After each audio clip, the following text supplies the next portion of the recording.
Hello friends, हमारे YouTube channel अड्डा 2020 में आपका स्वागत है। तो आज हम लेकर आए हैं एटॉमिक स्ट्रक्चर के प्रीवियस ईयर क्वेश्चन, जो सभी एग्जाम के लिए आने वाले सभी एग्जाम के लिए बहुत महत्वपूर्ण है। तो आइए हम लोग एक एक करके स्टार्ट करते हैं। तो पहला क्वेश्चन है कि रदरफोर्ड द्वारा किए गए किस प्रयोग ने नाभिक के अस्तित्व को साबित कर दिया था। ठीक है, तो ये पूछ रहा है कि कौन सा प्रयोग। तो ये आपका है गोल्ड फॉयल प्रयोग। ठीक है, गोल्ड फॉयल प्रयोग। अगला क्वेश्चन है कि कणों की तरंग प्रकृति किसने स्थापित की। ठीक है, कणों की तरंग जो प्रकृति थी ये किसने स्थापित किया था। तो ये डी ब्रोगली ने किया था। ठीक है, ये डी ब्रोगली ने किया था। पाउली का क्या नियम है। तो पाउली का नियम है कि किन्हीं दो इलेक्ट्रॉनों की, ठीक है, किन्हीं दो इलेक्ट्रॉनों के लिए चारों इलेक्ट्रॉन का मान जो है, यानी क्वांटम संख्या जो है, चारों इलेक्ट्रॉनों के लिए जो है क्वांटम मान जो है ये समान नहीं हो सकता। ठीक है, जो चारों क्वांटम किन्हीं दो इलेक्ट्रॉनों के लिए चारों क्वांटम मान जो है ये समान नहीं हो सकता। ये जो है पाउली का अपवर्जन का नियम है। ठीक है, आगे हम लोग देखते हैं कि कार्बन, हीरा और ग्रेफाइट को एक साथ डैश कहा जाता है। तो ये क्या कहा जाता है। तो ये आपका कहा जाता है अपरूप। ठीक है, जो कार्बन, हीरा और ग्रेफाइट है ये इसको एक साथ क्या कहा जाएगा, अपरूप कहा जाएगा। ठीक है, ये हीरा और ग्रेफाइट जो है ये कार्बन के ही क्या है, ये अपरूप है। और ये यहाँ पे पूछा हमसे समस्थानिक। ठीक है, तो ये समस्थानिक क्या होते हैं, जिनकी जो है परमाणु संख्या जो है समान होती है। ठीक है, परमाणु संख्या जो है समान होती है, उनको हम क्या बोलते हैं, उनको बोलते हैं ये हम आइसोटोप्स। ठीक है, आइसोटोप्स बोलते हैं। आगे हम लोग देखते हैं कि निम्नलिखित में से किस तत्व की परमाणु त्रिज्या सबसे छोटी होती है। तो इसमें से पूछ रहा है किसकी जो है त्रिज्या सबसे छोटी होगी। तो ये क्लोरीन की होगी इसमें। ठीक है, कैसे होगी, देखिए जब ऐसे इस तरह जब रहता है आवर्त सारणी, ठीक है, तो क्लोरीन जो है कहाँ पड़ेगा, ये यहाँ पड़ेगा। फिर क्लोरीन के नीचे जो है ब्रोमीन ऐसे पड़ेगा। फिर सोडियम कहाँ पड़ता है, इधर पड़ता है। कैल्शियम भी इधर पड़ता है। ठीक है, तो इसमें से क्या रूल है कि जब हम आवर्त सारणी में बाएं से दाएं जाते हैं, ठीक है, बाएं से दाएं जाते हैं तो परमाणु त्रिज्या क्या होती है, ये घटती है। ठीक है, क्या होती है, ये घटती है।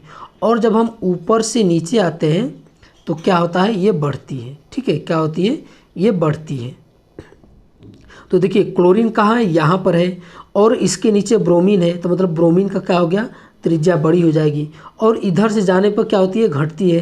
तो ये क्या, सोडियम कैल्शियम जो है इससे जो है पहले पड़ते, इसकी त्रिज्या क्या होगी, बड़ी होगी। ठीक है, और जैसे जब त्रिज्या बढ़ेगी तो परमाणु का आकार भी बढ़ेगा, और त्रिज्या जब छोटी होगी तो परमाणु का आकार भी छोटा होगा।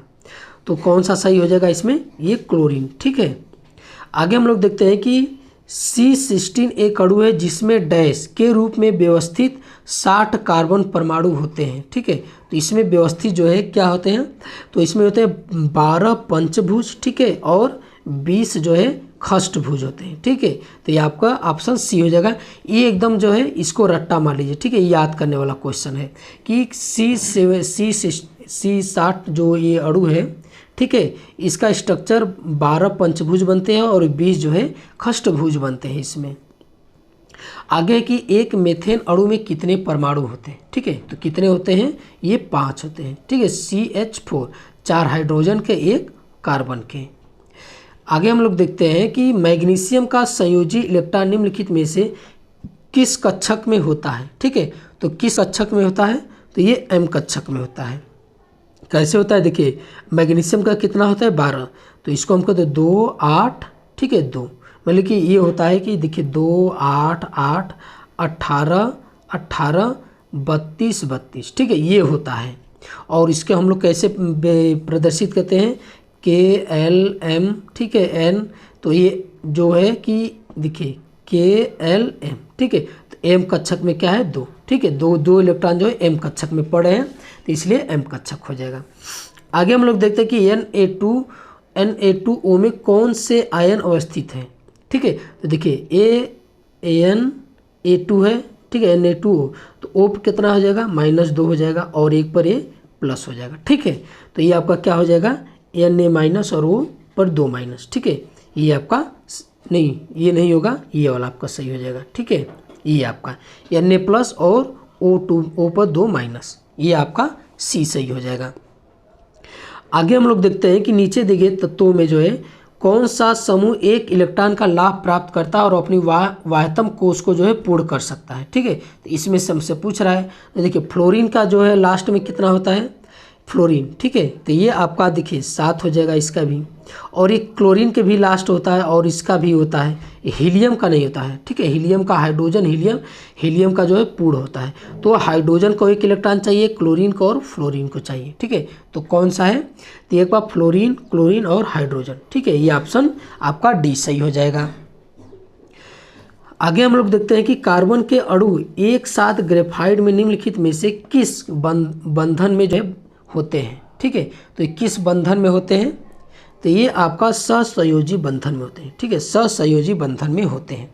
सहसंयोजी बंधन क्या होता है, ये दो परमाणुओं के बीच इलेक्ट्रॉनों की साझेदारी के फलस्वरूप, ठीक है, ये साझेदारी के द्वारा ये बनते हैं बंधन। ठीक है, जैसे मान लीजिए O2 है। ठीक है, तो O में क्या है, ये O हो गया, तो इसके बाहरी कक्षा में कितने होते हैं, 6 इलेक्ट्रॉन होते हैं। ठीक है, यहाँ पे ठीक 2 2 4 2। ठीक है, तो जब ये 2 इसको ये देगा, ठीक है, और ये 2 ये इसको देगा। ठीक है, तो ये साझेदारी द्वारा ये जब आपस में बंध बनाएंगे तो इनका भी अष्टक पूरा आ जाएगा, इनका भी हो जाएगा। तो इसको बोलते हैं, क्या बोलते हैं, ये सहसंयोजक बंध। ठीक है, जब ये साझेदारी द्वारा जब कोई भी बंध बनता है, ठीक है, बॉन्ड बनता है, तो उसे हम लोग क्या बोलते हैं, सहसंयोजक बंध बोलते हैं।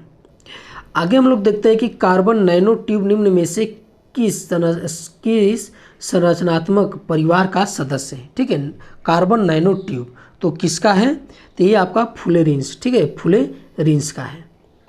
आगे है कि किस यौगिक का अणु भार 40 है। ठीक है, इसमें से हमसे पूछ रहा है कि किसका अणु भार 40 है, तो ये NaOH का। ठीक है, कैसे होगा, देखिए सोडियम का होता है 23 और ऑक्सीजन का होता है 16 होता है और हाइड्रोजन का 1 होता है। ठीक है, तो ये कितना हो जाएगा, 23 16 और ये कितना हो जाएगा, 40 हो जाएगा आपका। आगे हम लोग देखते हैं कि कितने अणु 1 मोल के बराबर होते हैं। ठीक है, तो इसमें पूछ रहा है कितने अणु जो है 1 मोल के बराबर होते हैं, तो ये 6.023 × 10⁻22। ठीक है, इतने जो है अणु जो है 1 मोल के बराबर होते हैं। परमाणु के नाभिक में होते हैं, तो परमाणु के नाभिक में क्या होते हैं, प्रोटॉन और न्यूट्रॉन होते हैं। ठीक है, प्रोटॉन और न्यूट्रॉन जो है ये परमाणु के नाभिक में होते हैं और इलेक्ट्रॉन जो इसके चारों तरफ जो है ये चक्कर लगाता है। आगे हम लोग देखते हैं, अगला क्वेश्चन है कि XeF2 अणु में उपस्थित इलेक्ट्रॉन के एकल युग्म की संख्या। ठीक है, एकल युग्म की हमसे क्या पूछ रहा है, ये संख्या हमसे पूछ रहा है। ठीक है, तो देखिए ये Xe हो गया, इसके बाहरी कक्षा में 8 इलेक्ट्रॉन होते हैं। ठीक है, ये देखिए ये Fe हो गया और क्या हो गया, ये Fe। ठीक है, तो ये देखिए एक लोन पेयर और एक लोन पेयर। देखिए दो इलेक्ट्रॉन है, 2 और 2। ठीक है, तो 2 2 4 2 6 और एक साथ इसके बनाया है। ठीक है, और जो है ये इसके 8 हो गए। तो देखिए इसमें पूछ रहा है कि एकल युग्म। ठीक है, तो ये देखिए 1 हो गया, ये 2 हो गया और ये 3 हो गया। ठीक है, तो कितने हो गए, 3 एकल युग्म जो है ये जो संख्या है इसमें। ठीक है, तो कितना हो जाएगा, ये 3। आगे हम लोग देखते हैं कि अगला क्वेश्चन कि एक इलेक्ट्रॉन का ऋणात्मक आवेश होता है, तो एक इलेक्ट्रॉन का कितना ऋणात्मक आवेश होता है, तो ये होता है 1.6 × 10⁻19 C होता है। ठीक है, इतना जो है कूलाम होता है। आगे हम लोग देखते हैं कि निम्नलिखित में से कौन सा युग्म सही है, इसमें से पूछ रहा है कि कौन सा युग्म सही है। ये साइनाइड आयन। ठीक है, यही आपको जो है ये सही है, Cn-। अमोनिया OH- ये गलत है आपका। ठीक है, ब्रोमाइड आयन F- Br- होता है और फ्लोराइड आयन Cl- नहीं, ये होता है F- होता है। ठीक है, आगे हम लोग देखते हैं कि लिथियम नाभिक में जो है कितने प्रोटॉन होते हैं, तो लिथियम जो नाभिक है उसमें कितने प्रोटॉन होते हैं, तो ये आपका होते हैं 3 प्रोटॉन। ठीक है, कितने होते हैं, 3 प्रोटॉन होते हैं। आगे हम लोग देखते हैं कि ऑक्सीजन का परमाणु द्रव्यमान जिसे U में व्यक्त किया जाता है क्या होता है, तो कितना होता है, ऑक्सीजन का परमाणु द्रव्यमान ये आपका 16 होता है। ठीक है, कितना होता है, 16 होता है। आगे हम लोग देखते हैं कि सोडियम परऑक्साइड के एक अणु में कितने सोडियम परमाणु होते हैं। ठीक है, तो कितने सोडियम परमाणु होते हैं, तो ये आपका होते हैं 2। ठीक है, तो सोडियम परऑक्साइड का फार्मूला क्या होता है, Na2O2। ठीक है, तो सोडियम के कितने होते हैं, 2 होते हैं और ऑक्सीजन के कितने होते हैं, 2 होते हैं इसमें। अगला क्वेश्चन हम लोग देखते हैं कि निम्नलिखित में से किसे आधुनिक परमाणु सिद्धांत का जो है जनक माना जाता है। तो किससे माना जाता है, तो ये आपका जॉन डाल्टन को, ठीक है, जॉन डाल्टन को जो है आधुनिक परमाणु सिद्धांत का जनक मानते हैं हम लोग। अगला क्वेश्चन है कि निम्नलिखित में से कौन सा एक ध्रुवीय अणु है, ठीक है, तो पूछ रहा है कि कौन सा एक ध्रुवीय अणु है, तो ये कौन सा है, ये जल है, ठीक है, जो जल है H2, ठीक है, इसका म्यू इक्वल टू कितना होता है, जीरो। जिसका म्यू इक्वल टू जीरो होता है वो ध्रुवीय अणु होता है, और जिसको mu equal to not zero होता है उसका क्या होता है, ये आपका होता है नहीं, अध्रुवीय होता है, ठीक है। तो इसमें से कौन सा ऑप्शन है, ये आपका जल सही है, ठीक है। आगे हम लोग देखते हैं पहला इलेक्ट्रॉन शेल नाभिक के सबसे नज़दीक होता है, और सबसे नज़दीक होता है वह कभी भी n इलेक्ट्रॉन से अधिक नहीं होता है, जहाँ n बराबर क्या होता है, ठीक है। तो हमसे पूछा है तो n बराबर क्या होता है, 2 होता है, ठीक है। कितना होता है, ये 2 होता है, ठीक है।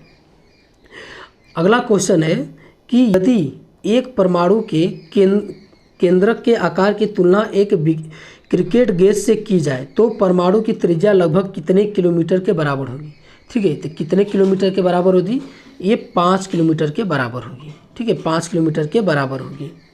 आगे हम लोग देखते हैं कि कैथोड किरणें डैश की किरण पुंज होती हैं। तो कैथोड किरणें कैसी होती हैं, ठीक है, तो ये किसके किरण पुंज होती है, तो ये इलेक्ट्रॉन की, ठीक है, ये इलेक्ट्रॉन मतलब निगेटिव होती है, ठीक है। कैथोड किरण कैसी होती है, ये निगेटिव होती है, ये कैथोड किरणें इलेक्ट्रॉन की किरण पुंज होती है, ठीक। आगे हम लोग देखते हैं कि परमाणुकता के संदर्भ में आर्गन क्या है। तो आर्गन क्या है, एकल परमाणु है, ठीक है, आर्गन Ar, सिर्फ Ar। तो ये क्या है, सिर्फ एक ही परमाणु है, ये क्या है, एकल परमाणु है। आगे हम लोग देखते हैं कि पोटेशियम परमैंगनेट के एक अणु में कितने ऑक्सीजन परमाणु मौजूद होते हैं, ठीक है। तो ये पोटेशियम परमैंगनेट के एक अणु में कितने ऑक्सीजन मौजूद होते हैं, इसका क्या होता है, पोटेशियम मैग्नेट का KMnO4, ठीक है। तो कितने होते हैं ऑक्सीजन के, तो ये 4 होते हैं, ठीक है, कितने, ये 4 होते हैं।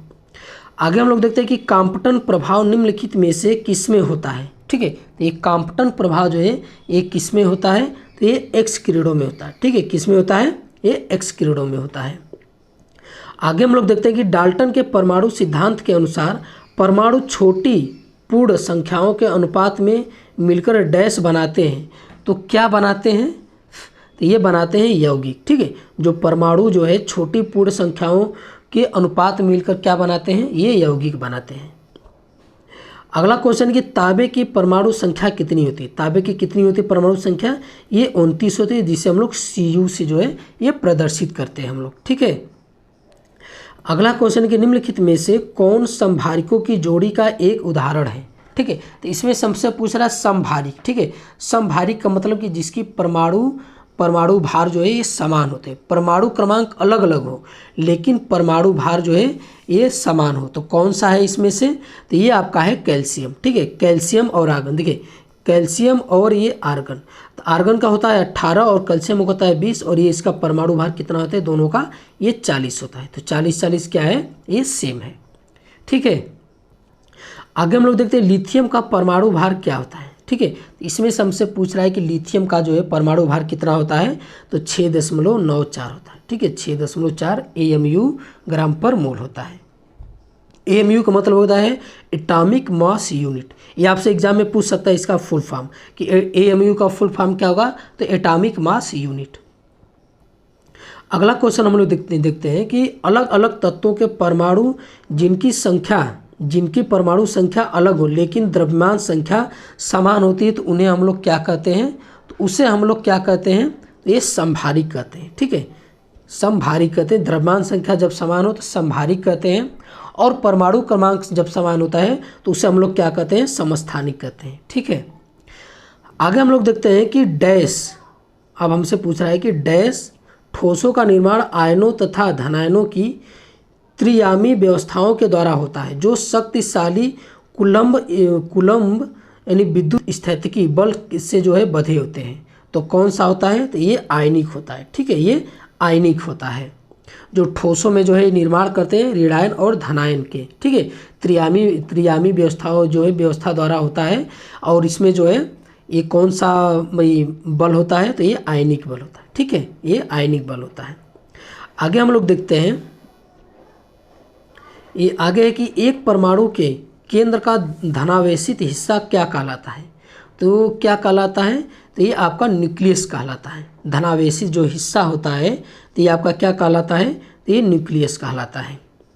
आगे हम लोग देखते हैं कि निम्नलिखित में से कौन सा कण आवेश रहित है। इसमें से पूछ रहा है कौन सा कण जो है आवेश रहित है, तो ये न्यूट्रॉन। न्यूट्रॉन पर कोई आपका चार्ज नहीं होता है। न्यूट्रॉन पर, इलेक्ट्रॉन पर निगेटिव होता है, प्रोटॉन पर पॉजिटिव चार्ज होता है। अगला क्वेश्चन है कि प्लूटोनियम यानी यूक्लाइड यानी जो प्लूटोनियम है के नाभिक में न्यूट्रॉनों की संख्या हमसे पूछा है। तो न्यूट्रॉनों की संख्या हम कैसे निकालते हैं, तो जो परमाणु भार होता है उसमें जो है ये परमाणु क्रमांकों की संख्या हम लोग घटा देते हैं। ठीक है, हम लोग घटा देते हैं, तो ये कितना आ जाता है, तो ये 148 आ जाएगा आपका घटाएंगे तो। ठीक है, तो ये आपका ऑप्शन बी सही हो जाएगा। आगे कि भारी पानी का अणुभार कितना होता है। ठीक है, यानी D2O जिसे हम लोग क्या कहते हैं, D2O। ठीक है, इसका जो पूछ रहा है कि अणुभार कितना होता है, इसका होता है 20 होता है। ठीक है, इसका अणुभार कितना होता है, 20 होता है। कई बार एग्जाम में ये पूछा गया है, डायरेक्ट क्वेश्चन। अगला क्वेश्चन है कि तरल पदार्थ की तुलना में ठोस पदार्थ में अणुओं का व्यवस्थापन किस तरह का होता है। तो किस तरह का होता है, तो ये आपका होता है, ये जो है जो ठोस पदार्थ है। ठीक है, जो तरल पदार्थ की तुलना में जो ठोस पदार्थ के जो परमाणु होते हैं वो बहुत जो है बारीकी से बंधे होते हैं। ठीक है, क्या होते हैं, बहुत बारीकी से जो है उसके मतलब कि उनके बीच का जो गैप होता है वो बहुत कम होता है। ठीक है, बहुत कम होता है एकदम, मतलब कि उनके पास स्पेस बहुत कम होता है इनके तुलना में तरल। ठीक है, आगे देखते हैं कि हीरा तथा ग्रेफाइट में समान है, तो मतलब कि क्या समान है इसमें।